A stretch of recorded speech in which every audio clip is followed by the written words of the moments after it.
it's me, Andrea. Welcome to the Codex Club YouTube channel. I'm just gonna like sit back here so you can see me a little bit less like intensely so close to the camera. Well, it is a Tuesday morning here. We had a really like busy day yesterday, so I'm just trying to take the morning to decompress, re-energize, like reconnect with my girl Penny. Her dad put her to sleep for a nap yesterday, and I was just like so impressed. Like I came into the room and he was just holding her and she looked so cute, just like nestled in. It was like a really sweet moment amid all the busyness. So we are just waking up slow, and I have a passage for you guys today. It is April 25th. Hi, Penny. Hi, kitty mama. That's right, that's me, mommy. Alright, guys. Welcome, or welcome back. If you haven't liked and subscribed, please do, to keep in touch with these updates. I really love being able to share this with you guys, and the feedback is really helpful in shaping how I should do these, when I should do them, like kind of the manner in which I communicate. It just like helps everything. So April 25th, and there was Mary Magdalene and the other Mary sitting over against the sepulchre. Matthew 27:61. How strangely stupid is grief! It neither learns nor knows nor wishes to learn or know. When the sorrowing sisters sat over against the door of God's sepulchre, did they see 2,000 years that have passed triumphing away? Did they see anything but this? Our Christ is gone. Cutie!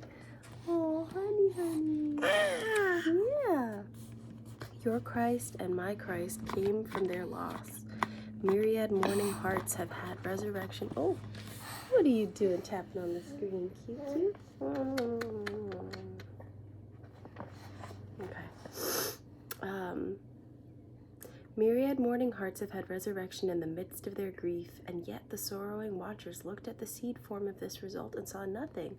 What they regarded as the end of life was the very preparation for coronation, for Christ was silent, that he may live again in tenfold power. They saw it not. They mourned, they wept, and went away, and came again, driven by their hearts, to the sepulchre. Still it was a sepulchre, unprophetic, voiceless, lusterless. So with us, every man sits over against the sepulchre in his garden in the first instance and says, "This woe is irredeemable. I see no benefit in it. I will take no comfort in it." And yet, right in our deepest and worst mishaps, often our Christ is lying waiting for resurrection. Where our death seems to be, there our Savior is. Where the end of hope is, there is the brightest beginning of fruition. Where the darkness is thickest, there the bright beaming light that never is set is about to emerge.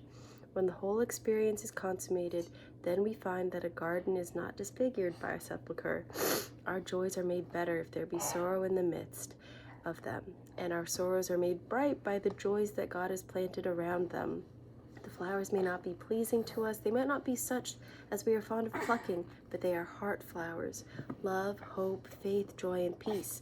These are flowers which are planted around about every grave that is sunk in the Christian heart. 'Twas by a path of sorrows drear Christ entered into rest, and shall I look for roses there, or think that earth is blessed? Heaven's whitest lilies blow from earth's sharp crown of woe. Who here his cross can meekly bear shall wear the kingly purple there.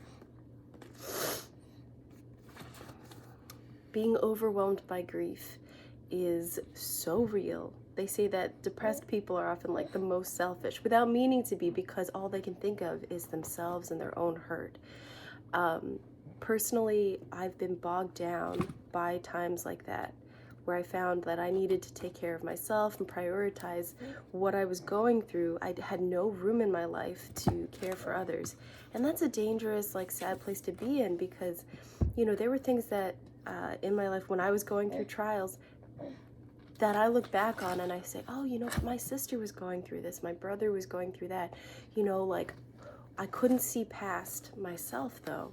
And in hindsight, you know, you realize, like, okay, like, but it's too late. You know, you can't go back in time and be,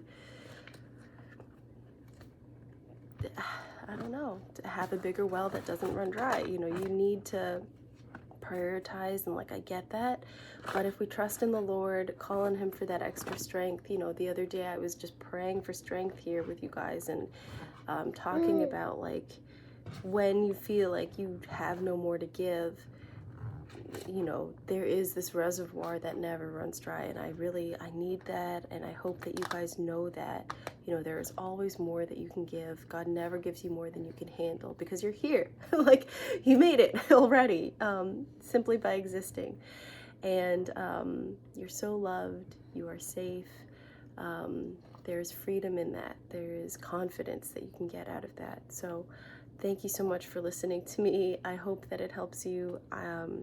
You know, I hope you have a great day, and I will see you tomorrow. Okay.